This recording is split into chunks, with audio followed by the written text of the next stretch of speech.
kantor polisi dibakar, DPRD dibakar, kemudian polisi harus berhadapan dengan massa, gitu ya, dengan massa, tidak ada yang membantu. Kok yang mau direformasi polisi? Padahal demonya ke DPR. DPR ya kan. Ini polisi sedang mau dijadikan korban. Maka ya yang paling gampang yang pasti akan kena pimpinannya dulu. Itu ya. Salah satu contohnya adalah Brimob dan kantor Gegana ya, serta beberapa kantor polisi yang diserang tidak dilakukan penembakan apapun. Gegana dijarah, didiamin bahkan silakan. Itu kebingungan yang sedang terjadi. Semua bisa kuliah. Kuliah di UT, fleksibel, penuh kemudahan. Pada hadir nih, langsung aja ya kita diskusi. Kita mulai diskusinya nih. Nah, ini kan institusi Polri ini kembali disorot nih gara-gara kemarin demo itu kan. Nah, itu karena adanya korban jiwa. Nah, apakah ini serta-merta dianggap sebagai kegagalannya Kapolri gitu, dan dalam mengendalikan aparat, dan juga apakah ini kegagalan sistemik di tubuh Polri sendiri? Artinya ini bukan kesalahan individu gitu. Silakan mungkin dari Bapak Edi Hasibuan. Ya. Pertama kita memang prihatin kemarin ya, ada kejadian itu ya. Betul. Kemudian setelah kejadian menimbulkan gejolak ya, lalu terjadilah namanya ada demo anarkis ya, termasuk juga pengerusakan, pembakaran ya. Ada juga penjarahan ya. Tentu itu memang tidak baik. Kenapa? Karena ada penjarahan, tentunya itu merupakan juga bentuk pelanggaran hukum ya. Tentu hal-hal seperti itu tidak boleh terjadi. Kemudian belakangan ada baru kondusif ya, setelah beberapa hari, dan setelah Polri dan TNI secara bersama-sama ya melakukan penertiban, melakukan operasi, termasuk juga kemarin kalau kita lihat ada operasi skala besar ya yang dilakukan polisi. Saya kira disitulah maka sampai saat ini akhirnya sangat kondusif. Kalau dari Bang Sugeng gimana? Saya mulai dengan langsung kesimpulannya ya. Langsung menyimpulkan. Intinya ya. Yang dibakar itu gedung-gedung DPRD ya.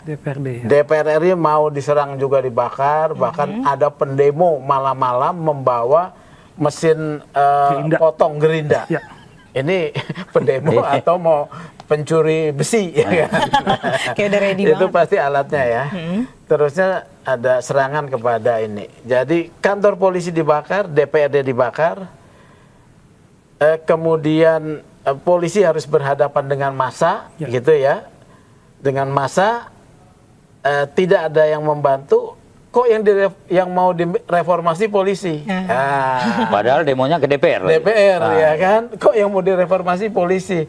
Jadi ini nggak nyambung.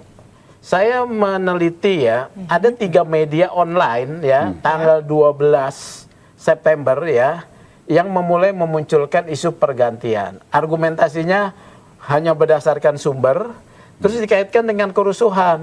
Ya, nah ini nggak benar.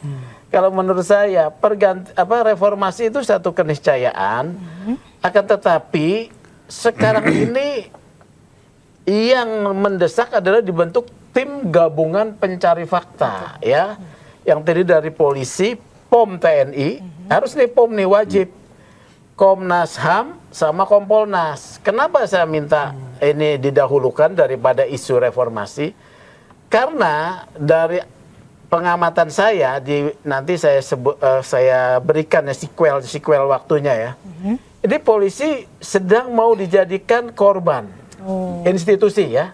Secara institusi. Institusi ya, polisi jadi korban. Kalau institusi, maka ya yang paling gampang yang pasti akan kena pimpinannya dulu.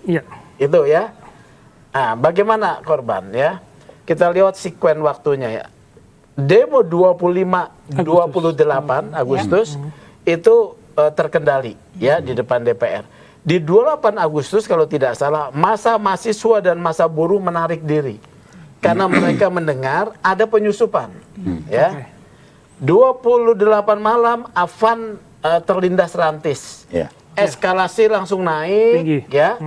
bakar-bakaran di mana-mana, polisi tidak berdaya. Polisi tidak berdaya kenapa? Karena analisis saya berdasarkan informasi, polisi sedang diusahakan masuk ke dalam trap untuk menembak massa yang beringas. Tapi polisi tidak menembak. Salah satu contohnya adalah Brimob dan kantor Gegana, ya, serta beberapa kantor polisi yang diserang, tidak dilakukan penembakan apapun. Walaupun pegas air mata ya. Gas air mata kan pengurai. Oke. Itu namanya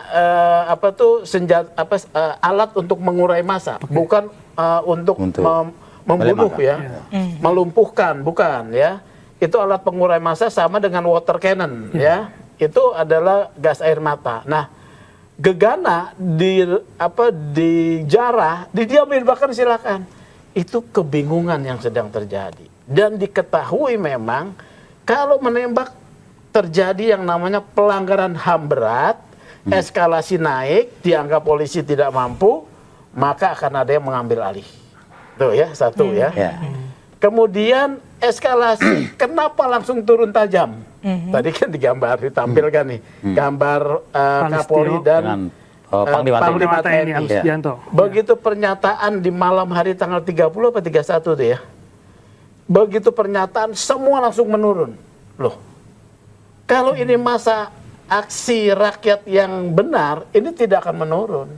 Karena tuntutan tekanannya adalah memang mendasar. Soal korupsi, hedonisme, kemudian gaji yang tinggi katanya buat para politisi itu flexing segala macam, penderitaan rakyat.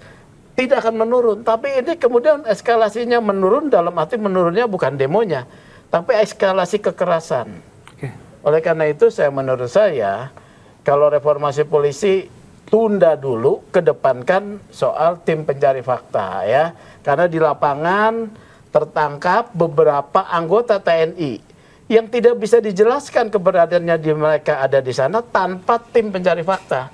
Polisi Brimob nangkap boleh, polisi memeriksa anggota TNI tidak boleh. Mengapa yang beredar di sana kemudian anggota intelijen? Padahal intelijen kebutuhannya adalah kirka sebelum peristiwa, kemudian plotting pasukan di mana untuk mencegah kerusuhan. Jadi ya, menurut saya ini ada yang harus diselesaikan lebih dulu, yaitu tim pencari fakta daripada reformasi polisi. Itu pembukaannya. Artinya ada penumpang gelap yang memanfaatkan situasi untuk memojokkan Polri begitu, Pak? Iya, memang begitu. Ya, itu desainnya. Jadi yang saya tangkap desain begitu dan diumpankan supaya terjadi pelanggaran HAM berat. Tapi fungsi intelijen dari kepolisian sendiri apakah memang tidak bisa mencium hal-hal seperti ini? Justru sudah bisa tercium sampai kalau analisis kebingungan. saya. Tadi kan Bapak bilang kebingungan. Coba nih ya, korban yang mati itu Afan terlindas oleh rantis itu bisa sebagai accident ya. Yang mana lagi? Yang di DPRD. DPRD mana? Makassar. Itu dibakar oleh massa bukan oleh polisi. Mahasiswa. Jogja. Jogja itu dia datang ya, kemudian dia datang nantang ya, kemudian dia terjadi insiden. Itu memang harus diperiksa polisinya. Pemukulan oleh polisi itu harus diperiksa oleh Propam ya. Oleh karena itu saya minta ini bagian daripada pemeriksaan di tim pencari fakta ya, supaya ditindak itu anggotanya. Jadi tidak, yang sedang diupayakan adalah masyarakat ditembak nih, supaya eskalasi lebih naik ya, kalau analisis saya. Apakah Intelkam tidak? Kalau saya lihat justru Intelkam mengirim sinyal ya, bahwa jangan lakukan kekerasan pada antara waktu 28 sampai sebelum mendapat legitimasi tindakan dari presiden.